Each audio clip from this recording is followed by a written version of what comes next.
Bonjour à tous, merci d'être présents à cette deuxième édition de webinar. Je vous propose qu'on commence la présentation. Je suis Marie Eldin et c'est moi qui vais commencer cette présentation. Assez rapidement, une petite introduction pour vous dire qui on est et qui est là pour vous aider pour vos projets. Tout d'abord, l'équipe Europe avec Sébastien et Florent qui s'occupent des projets européens.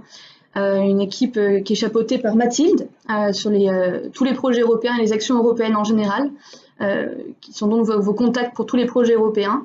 Et ensuite, l'équipe plus thématique avec Geoffroy qui s'occupe de chaînes de traction, matériaux, manufacturing et mobilité durable en général.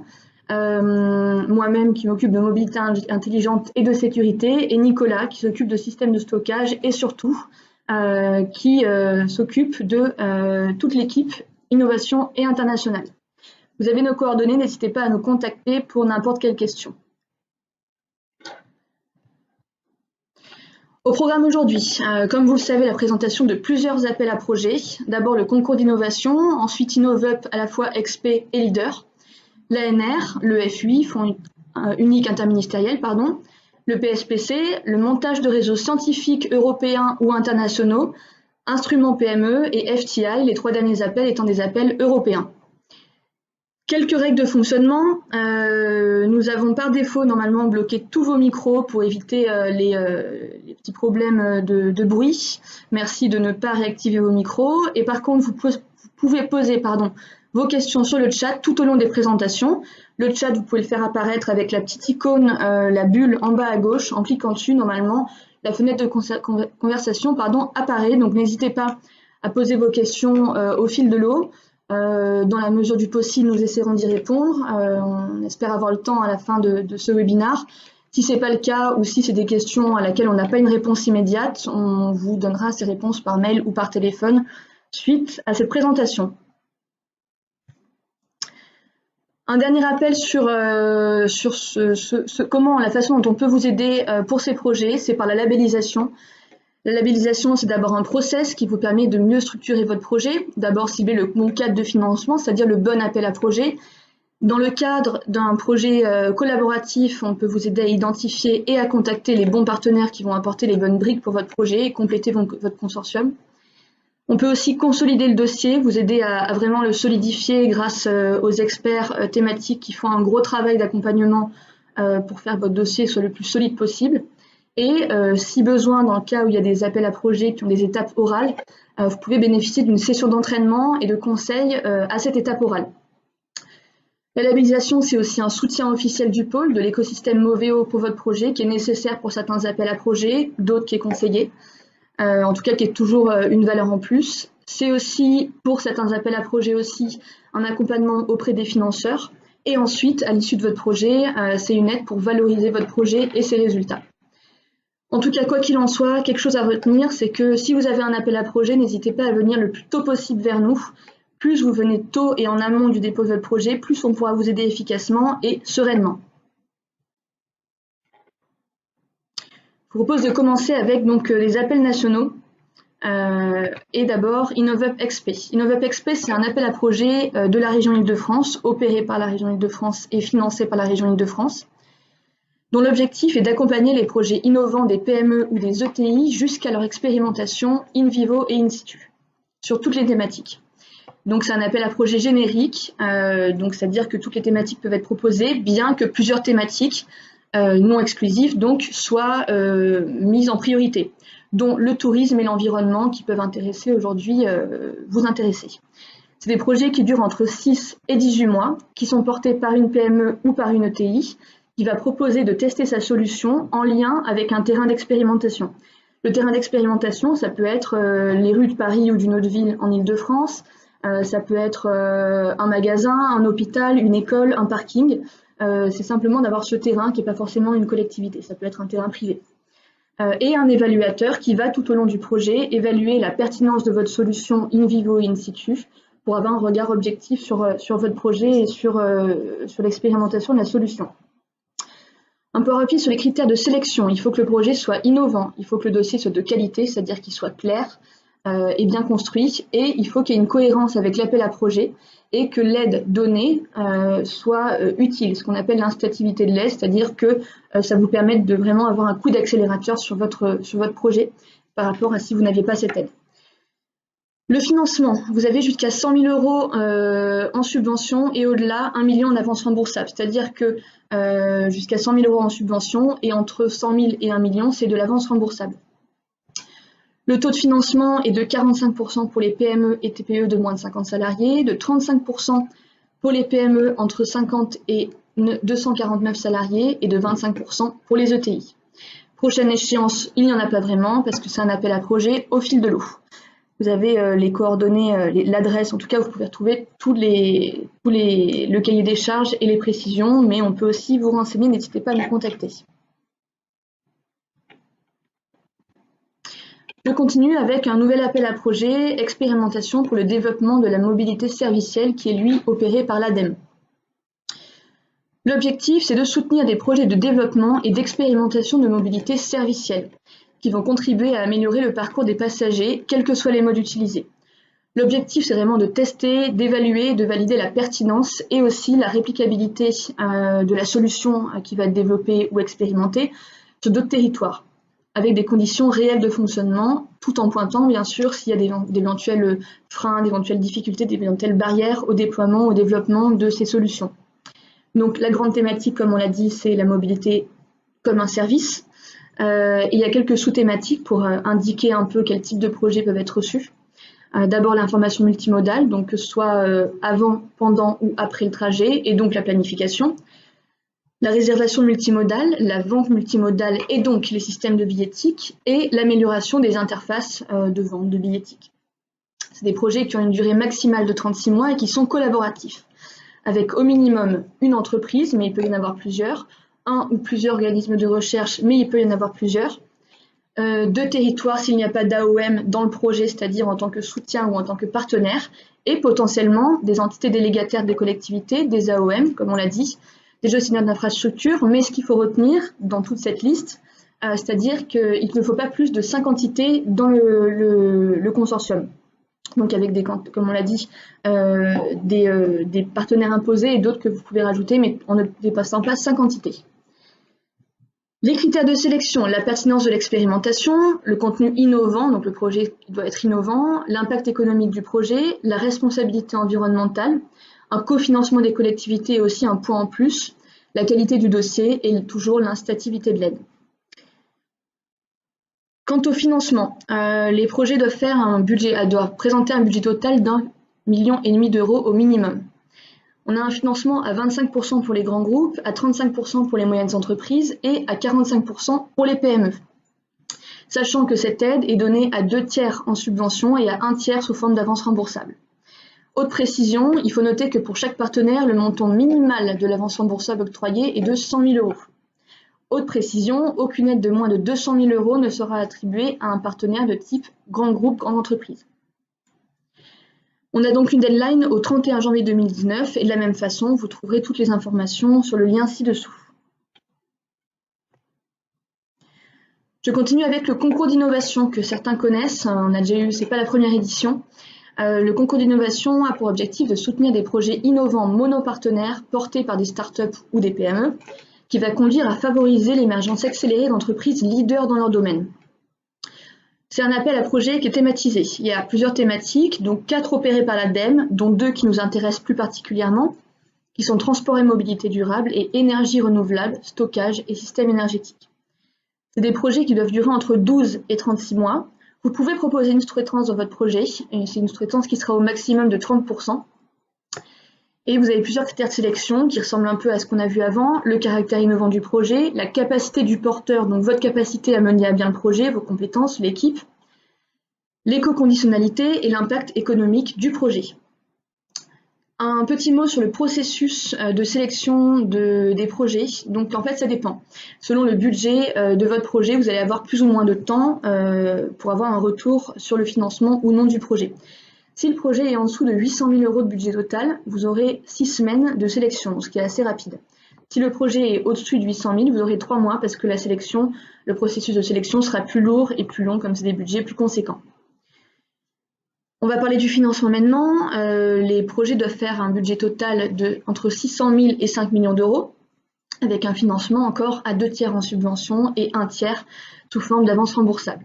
Et la prochaine échéance est début 2019. Je vais continuer avec un autre InnovUp, qui est InnovUp Leader. Donc, pour rappeler, InnovUp, c'est des appels à projets, une gamme d'appels à projets de la région Île-de-France. Donc, c'est toujours opéré par et financé par la région Île-de-France. L'objectif d'InnovUp Leader, c'est d'accélérer l'émergence de futurs leaders sur leur marché, pouvant prétendre à une envergure nationale, voire internationale, et porteurs de projets d'innovation de rupture. On a là un appel à projet générique, mais avec 7 filières stratégiques, dont mobilité, numérique, tourisme et sport et loisirs. Donc ça reste quand même assez large pour les projets qui peuvent être présentés. Une attention particulière est portée sur les projets à plusieurs thématiques: l'intelligence artificielle, la fabrication additive, l'industrie du futur, la cybersécurité et la robotique, particulièrement pour les PME, pour les ETI, pardon. Les projets doivent faire entre 12 et 24 mois. Ils sont encore ici individuels, portés par une PME ou une ETI. Et les critères sélection ressemblent aussi à ce qu'on a déjà vu: le caractère innovant, la qualité du dossier et la cohérence avec l'appel à projet.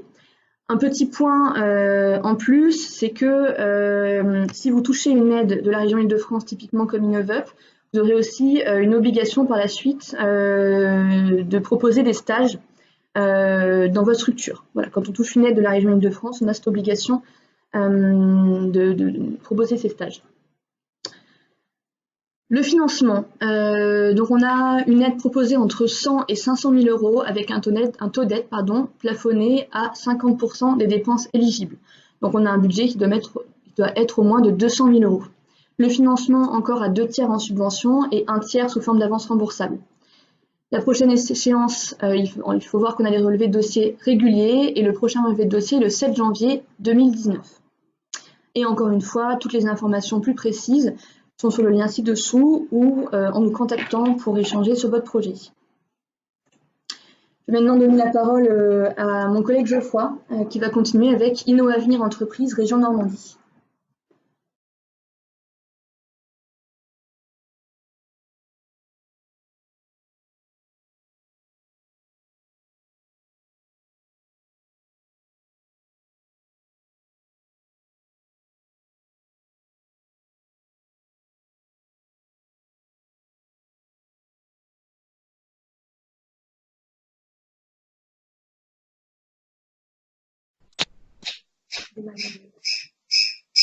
Alors, on a un petit problème de transition. Vous voyez? Voilà, donc je prends la suite. Donc sur le sujet InnovAvenir Entreprises, donc InnovUp Leader, qui était la déclinaison sur la région Île-de-France du concours d'innovation. Donc on a la même chose en Normandie avec InnovAvenir Entreprises. Donc l'objectif est le même, hein, c'est d'accélérer l'émergence de futurs leaders sur leur marché, donc pouvant prétendre à une envergure nationale voire internationale, et porteurs de projets d'innovation de rupture. Donc on a quelques petites différences tout de même. Donc là encore, l'appel est générique, avec 7 filières stratégiques qui diffèrent légèrement. Donc en Île-de-France, on mentionne plutôt automobile et mobilité. En Normandie, c'est automobile. Ensuite, on a le numérique et la logistique. Et on a ensuite un certain nombre de domaines transversaux qui sont cités. Donc, par exemple, l'industrie du futur, l'économie circulaire, les matériaux, l'intelligence économique et l'économie sociale et solidaire. Donc, ça concerne des projets individuels qui sont portés par des PME ou des ETI. Les critères de sélection, donc comme pour InnovUp Leader, donc c'est le caractère innovant, la qualité du dossier et la cohérence avec l'appel à projet. On peut mentionner aussi, bien évidemment, tout ce qui touche aux retombées économiques, qui est un critère fondamental sur ce type d'appel. En termes de financement, donc on peut viser une aide entre 100 000 et 500 000 euros, avec un taux d'aide qui est plafonné à 50%. Et donc, ça concerne des projets dont le budget minimum doit être de 200 000 euros. On a deux types de projets qui sont adressés par cet appel, donc des projets plutôt orientés faisabilité, avec une durée maximale qui ne peut pas dépasser 18 mois, une intervention qui se fait sous forme de subvention, et des projets plutôt développement et industrialisation, où là, la durée maximale peut être portée à 24 mois, et l'aide se fait sous forme d'avance récupérable. Alors sur ce type d'appel, on n'a pas d'échéance. Ils sont faits au fil de l'eau jusqu'à épuisement des fonds. Donc l'appel est ouvert depuis début 2018 et donc pour l'instant il reste encore des fonds dessus. On ne peut pas dire à quelle date il se clôturera pour l'instant. Donc vous avez le lien de cet appel juste en bas du slide.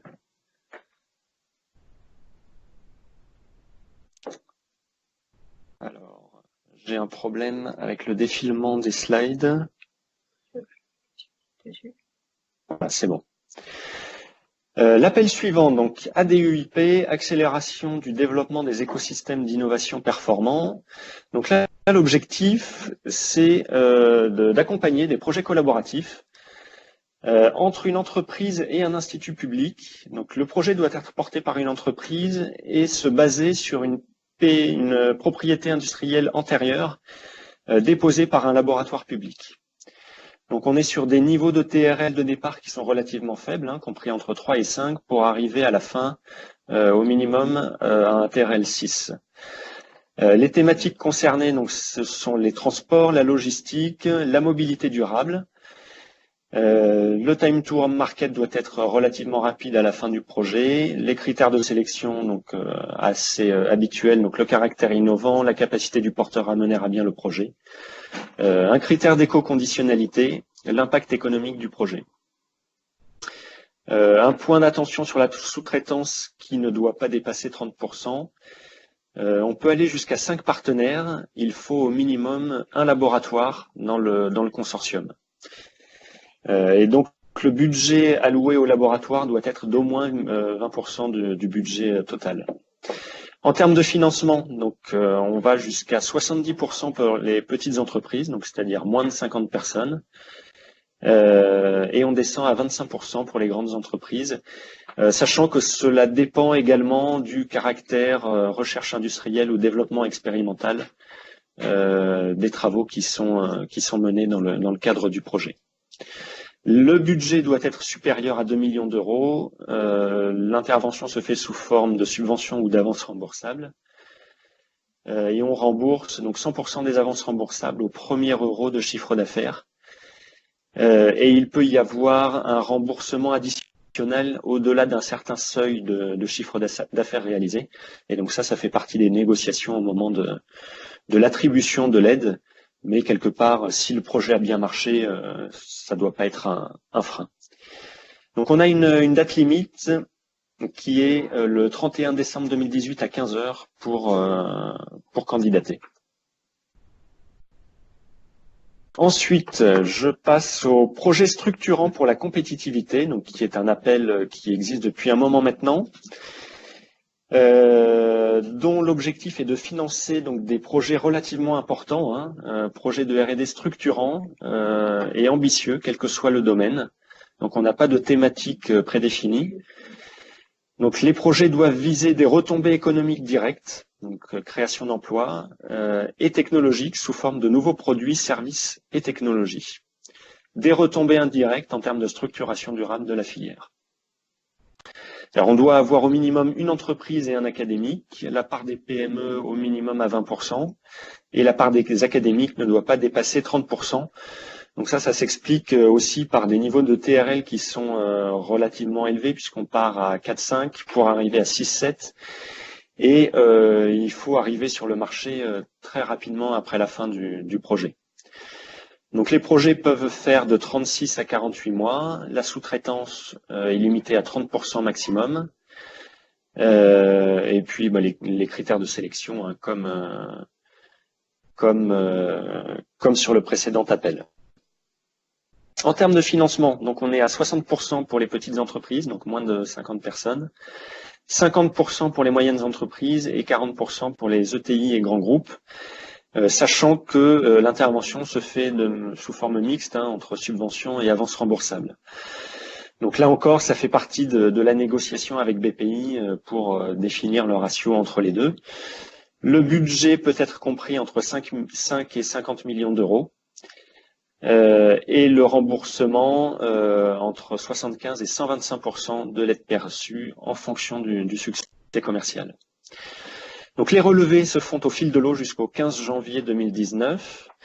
Et après cette date, alors on n'a pas encore d'informations officielles pour le moment, mais certains bruits de couloir parlent d'une fusion entre le dispositif PSPC, donc que je viens de vous présenter, et le FUI, donc le Fonds unique interministériel, début 2019. Alors, sachant que pour le FUI, l'édition de fin novembre est reportée à début 2019. Donc ça se fait dans le cadre de la phase 4 des pôles de compétitivité. Donc on attend d'avoir le résultat de cette phase 4 pour ensuite lancer un nouvel appel FUI qui du coup pourrait prendre une nouvelle forme début 2019. Et donc on vous tiendra informé dès qu'on aura plus d'informations à ce sujet. Ensuite, donc je vais terminer pour les appels qui me concernent par l'ANR, donc Agence nationale de la recherche. L'ANR, qui est un appel classique qui est lancé tous les ans depuis quelques années maintenant à cette période, puisqu'on a une clôture pour la phase 1 qui est fixée au 25 octobre à 13 h, donc c'est très bientôt.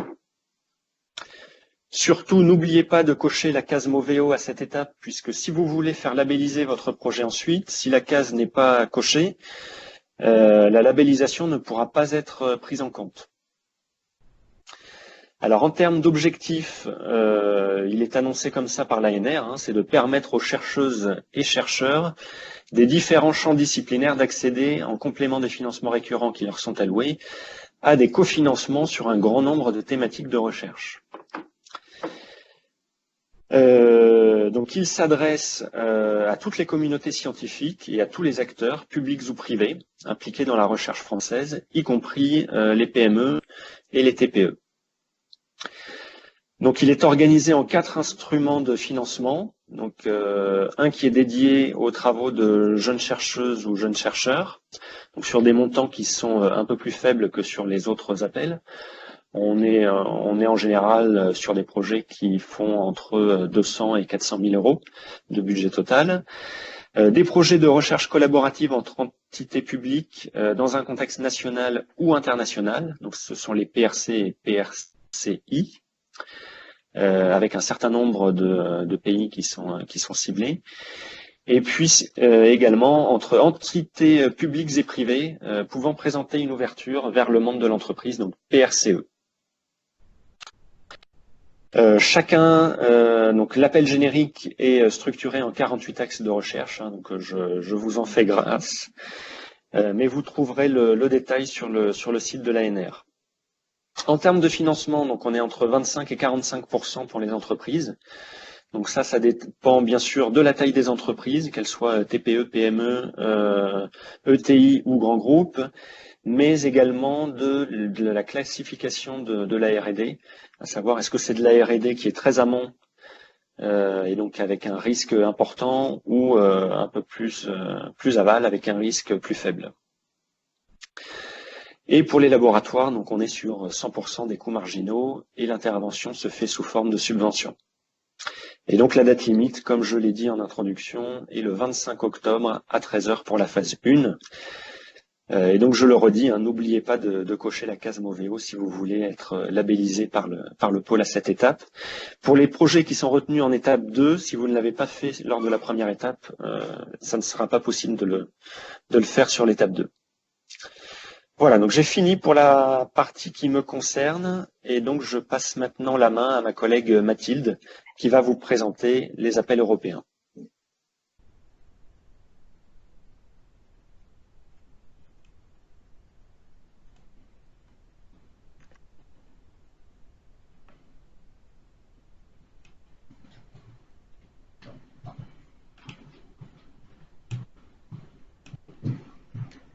Donc, bonjour à tous. Alors, un petit point pratique pour les questions qui sont posées donc, dans la conversation.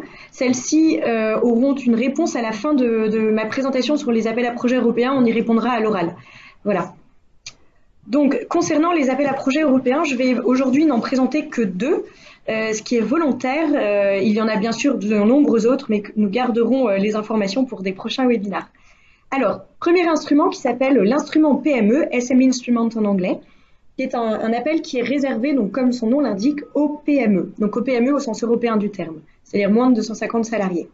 Donc c'est un programme qui est financé par la Commission européenne dans le cadre de son programme de recherche et d'innovation, Horizon 2020, qui s'adresse à toutes les PME qui ont un projet innovant, quelle que soit leur thématique, et dans vraiment une perspective de croissance à l'international particulièrement.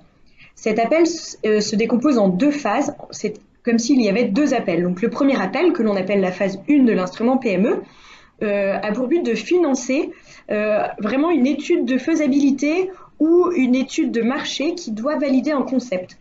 C'est une aide qui est forfaitaire à hauteur de 50 000 € sous forme de subvention. Donc pour une telle étude, on considère que les projets, c'est-à-dire l'étude finalement de faisabilité, ne durent qu'entre 4 et 6 mois. Alors, c'est un appel, donc comme je le disais, qui est bottom-up, sans thématique particulière, réservé à des PME innovantes, et il y a plusieurs dates de candidature par an pour cette phase 1. Alors en 2018, il reste une date, le 7 novembre, et sur 2019, il y a encore 4 cut-offs, 13 février, 7 mai, 5 septembre et 6 novembre. Ensuite, une fois que la phase 2 est passée, vous pouvez candidater à la phase 1, vous pouvez candidater à la phase 2. Petite précision, il est possible d'aller directement en phase 2, sachant que la phase 2 est là vraiment pour financer le projet d'innovation, le projet de démonstration, le prototypage par exemple. On est sur des échelles TRL, je ne sais pas si l'échelle TRL vous parle, mais c'est le niveau de maturité de votre projet, autour de 7. Cette phase 2 donc, on peut y candidater directement à condition que vous ayez déjà fait en interne ou en externe une étude de faisabilité sur votre projet. Donc la phase 2, c'est pareil, c'est de la subvention, mais cette fois à hauteur de 70%, ce n'est pas forfaitaire, 70% de financement pour votre projet jusqu'à 2,5 millions d'euros. Généralement, on est sur des projets entre 1 et 1,5 million d'euros, mais on peut descendre un peu plus bas, autour de 600-700 000 € et monter jusqu'à 2,5 millions d'euros. Comme pour la phase 1, c'est des projets, il y a plusieurs cut-off par an, donc il n'y en a plus de disponibles pour 2018, en revanche il y en a 4 donc pour 2019. Vous avez les dates sur les slides, le 9 janvier, le 3 avril, le 5 juin et le 9 octobre. Alors, sur cet appel, la Commission a vraiment pour ambition de répondre rapidement une fois que vous déposez votre projet, ce qui peut vous permettre normalement de candidater pour le cut-off d'après si vous n'êtes pas retenu. Ce qu'il faut savoir, c'est que les taux de succès sont quand même relativement bas sur un tel appel à projet. Et donc, il est courant que les entreprises candidatent plusieurs fois avant d'être financées. Mais comme vous le voyez, les montants de financement sont quand même très importants. Je vous propose de passer à un deuxième appel à projet qui s'appelle Fast Track to Innovation, FTI comme acronyme. L'appel Fast Track to Innovation est comme l'instrument PME un appel bottom-up. Donc un appel bottom-up, je le rappelle, c'est un appel sans guideline thématique, c'est-à-dire que vous pouvez candidater quel que soit votre projet sans vous inscrire dans une thématique particulière. Donc cet appel Fast Track to Innovation a pour but de soutenir des actions d'innovation très proches du marché. Quand on dit très proche du marché, pour toujours parler en échelle TRL qui est vraiment la référence sur les projets européens, on est sur un niveau de TRL 6 pour passer à un TRL 8, c'est-à-dire on va vous financer un pilote, testbed, une validation du business model par exemple en XP, des standards et ce sont donc des projets très proches du marché avec un objectif, ce qu'on appelle le time to market, inférieur à 3 ans. Ce qui veut dire que vous devez avoir un produit ou un service sur le marché avant les 3 ans de la fin du projet. Donc, je disais que c'est des projets qui sont collaboratifs. Alors, j'ai oublié de le préciser pour l'instrument PME, mais la particularité de l'instrument PME, c'est qu'il peut être soit en monopartenaire, soit collaboratif. En revanche, ici, Fast Track to Innovation, c'est un projet qui est collaboratif, minimum 2 partenaires, maximum 5 partenaires, de minimum 2 pays différents, car on est dans un projet européen. Le poids des industriels doit être important. Il est attendu que 60% du budget soit dédié aux industriels. Alors, ce n'est pas un appel qui est réservé aux industriels. En revanche, on attend une forte participation des industriels. Derrière industriels, on entend bien sûr grands groupes et PME. Que vous dire d'autre? Donc, c'est du financement à 70%, donc c'est de la subvention à hauteur de 70%. Le budget est généralement autour de 3 millions d'euros, donc on est sur des projets relativement petits pour un appel à projet européen, mais relativement gros comparé à du national, vu la taille du consortium. Pareil, c'est un appel avec plusieurs deadlines par an. Donc pour 2018, je vous la donne, mais si vous n'avez pas commencé à monter un projet, vous pouvez déjà l'oublier, mais c'est le 23 octobre. Et pour 2019, ce qui laisse plus de temps, vous avez le 21 février, le 23 mai et le 22 octobre. Pareil, on est vraiment dans une logique d'avoir plusieurs deadlines pour faciliter et rendre cet appel plus accessible aux porteurs de projets, à savoir plutôt des industriels. Alors, je continue et maintenant je ne vais pas vous présenter des appels à projets en tant que tels européens, mais des aides, des appels pour vous aider à financer en fait le montage de votre projet européen. Donc la première aide qui s'appelle le montage de réseaux scientifiques européens ou internationaux, le MRSEI, c'est un appel à projet, ce qui est amusant, mais le but c'est de vous aider à monter un projet européen. Donc c'est un appel à projet qui est lancé par l'ANR, l'Agence nationale de la recherche, donc comme je le disais, qui a pour but d'améliorer la réussite aux appels à projets H2020 et soutenir les coordinateurs de projets dans leur montage. Le but c'est de financer les coûts de montage, à savoir soit les coûts internes, donc ça peut être de la traduction, les réunions de consortium, la recherche de partenaires, le temps homme, mais aussi des coûts externes, à savoir par exemple une prestation d'un cabinet de consultants pour le montage. Les conditions, alors là, je le souligne et c'est important de le noter, il faut que le bénéficiaire doit être un organisme de recherche français. Organisme de recherche, donc pas un industriel, pas un territoire, mais vraiment un organisme de recherche, qu'il soit privé ou public. Et celui-ci doit être le coordinateur du projet. Donc il y a quand même certaines conditions. Quant au financement, on est sur une aide maximale de 30 000 euros. Avec un coût de prestation extérieure, c'est-à-dire une prestation par un cabinet de consultants qui est plafonné à 10 000 euros. La durée donc pour cette aide est d'une durée de 24 mois, ce qui veut dire que l'ANR vous autorise 2 ans pour le montage de ce projet. C'est un appel plutôt au fil de l'eau, mais avec quand même une deadline pour récupérer tous les dossiers et les évaluer, à savoir pour 2018, elle est le 13 novembre. Et l'ANR s'engage à vous donner une réponse dans les 2 mois et demi qui suivent cette date du 13 novembre. Voilà, donc ça c'est le montage de réseaux scientifiques européens ou internationaux, donc qui est une aide au montage de projets européens, plutôt pour les académiques. Et en contrepartie, je vais vous présenter d'autres aides qui sont réservées plutôt aux industriels. Et alors malheureusement, quand je dis industriels, ce n'est pas pour les grands groupes, mais réservées aux PME, qui sont les aides au montage de projets européens par BPI France. Donc, concernant BPI France, il y a 3 aides. La première qui est l'aide au partenariat technologique, l'APT, donc c'est BPI France qui l'instruit et qui finance. Donc, elle concerne les PME et les ETI de moins de 2000 salariés qui veulent monter un projet européen collaboratif. Donc, on est vraiment dans du projet collaboratif. Donc, par exemple, ça pourrait correspondre pour un Fast Track to Innovation, qui vient financer des coûts de montage. Dans les coûts de montage, pareil, on a les coûts internes, des réunions de consortium, du temps homme et des coûts externes, la possibilité d'avoir une aide par un cabinet extérieur. Donc c'est une subvention qui est plafonnée à 50 000 euros donc qui est opérée par BPI France. Si vous êtes intéressé, là il faut aller directement voir votre conseiller innovation BPI France. Une deuxième aide, qui est cette fois Diagnostic Europe, qui est vraiment dédiée aux PME, toujours opérée par BPI France, qui est pour aider le montage d'un instrument PME phase 1. Donc phase 1, c'est l'étude de faisabilité, pour mémoire. Le but de cette aide qui s'appelle Diagnostic Europe, c'est de vous aider à diagnostiquer votre potentialité pour l'appel instrument PME. Et éventuellement, ça peut être un go ou un no-go. N'allez pas sur l'instrument PME parce que ce n'est pas adapté à votre projet. Et dans le cadre de ce Diagnostic Europe, ça vient financer une prestation par un cabinet de conseil BPI France a travaillé avec plusieurs cabinets de consultants. La liste est publique, elle est sur leur site internet, et vous propose donc un diagnostic et une prestation à hauteur de un financement pour une prestation à hauteur de 10 000 euros et le financement est de 50%, à savoir 5 000 euros par BPI France. Et enfin, la dernière aide BPI France pour l'accompagnement au montage de projets européens, c'est l'aide à la faisabilité Europe, qui cette fois est toujours dédiée aux PME, mais pour la phase 2 de l'instrument PME. Donc la phase 2, c'est vraiment le financement de votre projet d'innovation. Là, cette fois, on est sur un plafond un peu plus supérieur, on est à 15 000 euros d'aide, qui correspond à 50% des dépenses liées toujours à l'élaboration de votre montage de projet, l'élaboration de votre dossier de candidature, donc pareil, coût externe, coût interne.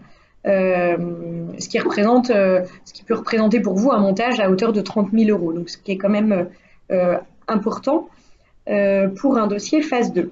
Et puis bien sûr, je les mentionne seulement, mais je vous invite à aller regarder plus loin si ça peut vous intéresser. Il existe des aides régionales pour vous aider sur les montages de vos projets européens. Par exemple, la région Normandie peut vous aider à hauteur de 3 000 euros pour financer des coûts de montage de vos projets européens, quelle que soit la nature du porteur. Par exemple, pour la Normandie, vous pouvez être aussi bien un territoire qu'une entreprise ou un centre de recherche. Voilà pour ce qui est des aides au montage. J'en ai fini avec la présentation des appels à projets européens et maintenant je vous propose qu'on passe à la réponse aux questions. Je ne sais pas à qui je donne la main.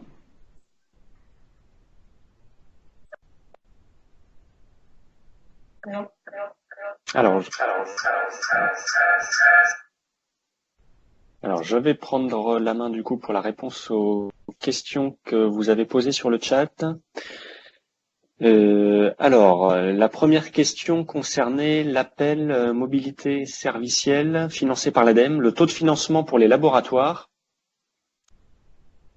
Le taux de financement pour les laboratoires est de 40% des coûts complets.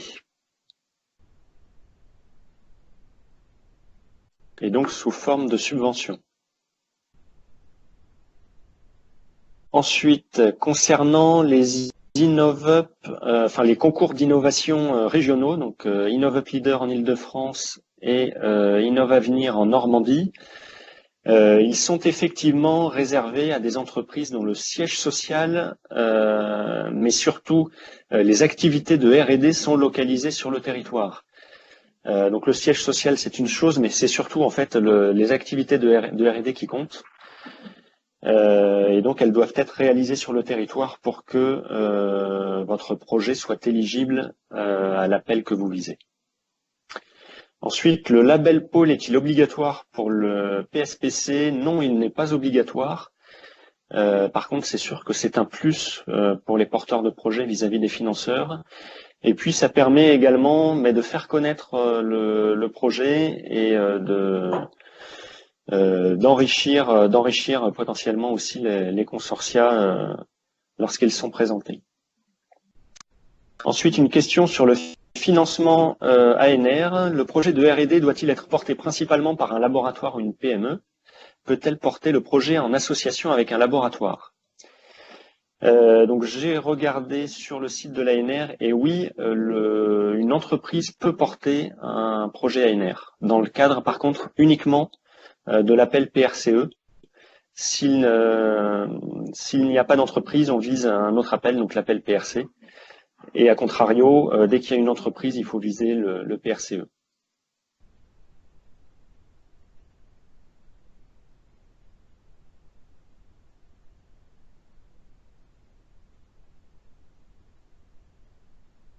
Et une dernière question.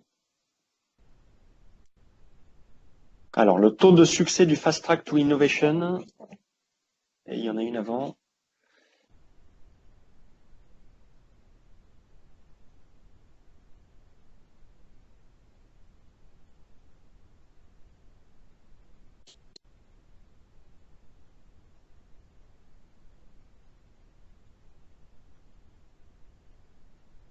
Alors, j'ai pas la réponse. Je vais passer la main à... Non.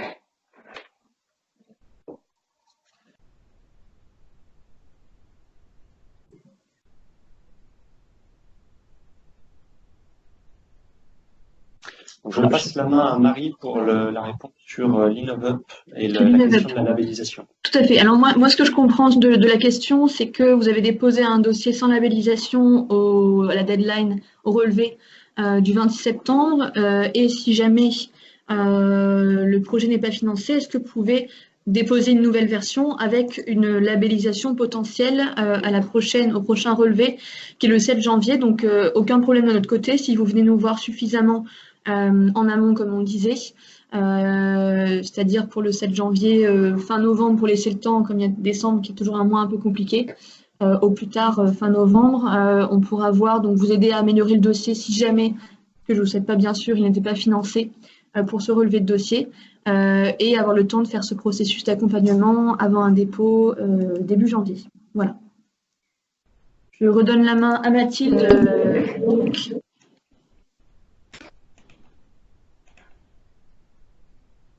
Oui, alors moi, je vais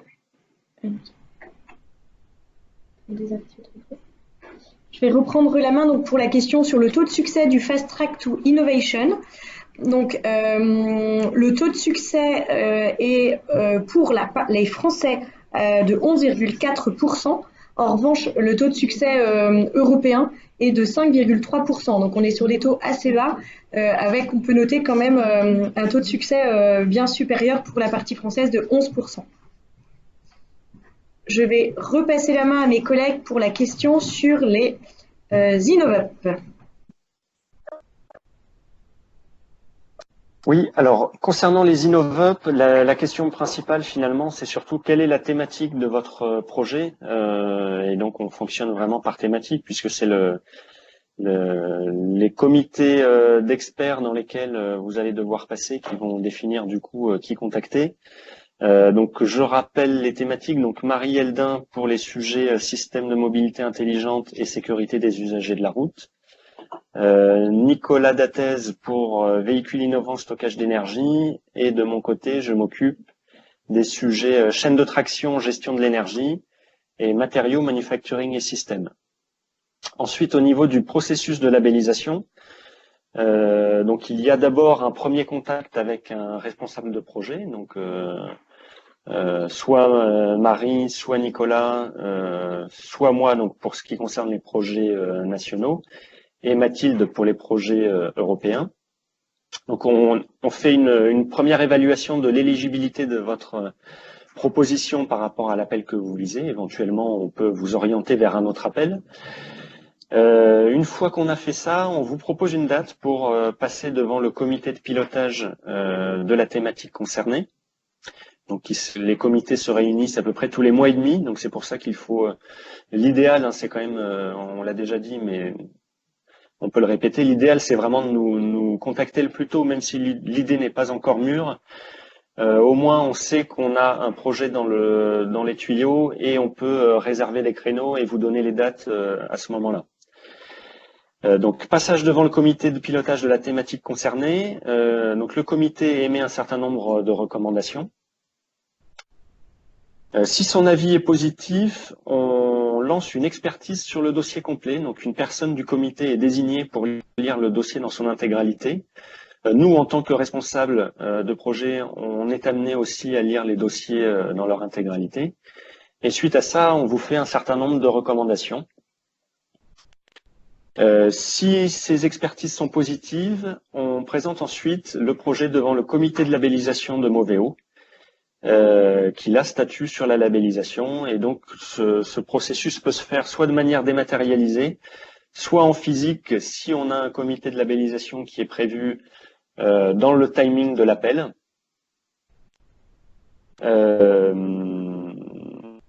Mais donc, on essaie de se caler, quoi qu'il arrive, sur le timing de l'appel pour que vous ayez le courrier de labellisation, bien évidemment, avant la date limite. Voilà, et donc en termes de contact, vous pouvez vous tromper hein, sur les thématiques, il n'y a pas de souci, on est une petite équipe, on fait le lien sans problème entre nous. Voilà, s'il n'y a pas d'autres questions, je pense qu'on va pouvoir clôturer.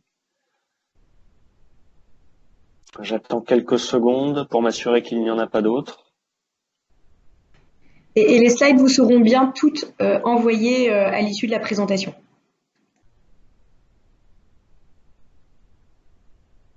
Voilà, donc on a fait un enregistrement également du webinar, donc on mettra tout en ligne sur sur la page que vous avez utilisée qui est sur notre site pour informer de l'événement. Voilà, bonne fin de journée. Merci beaucoup, au revoir. Au revoir. Au revoir.